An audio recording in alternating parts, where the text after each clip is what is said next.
In this quick tutorial, I am going to show you how to set password on Windows laptop.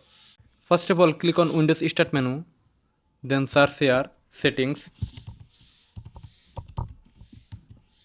open Settings. Now from left side menu, click on Accounts. Scroll down slightly. Under Accounts, you will get Sign in options. Just click on it. A new window will appear. From here, click on Password. Now to set password on Windows laptop, click on Add. Now type your new password here and type your confirm password here again. If you want to set a password hint, then type here, or if you don't want to set a password hint, just write one or two space, then click on next. Now click on finish. Now password set on Windows 11 laptop.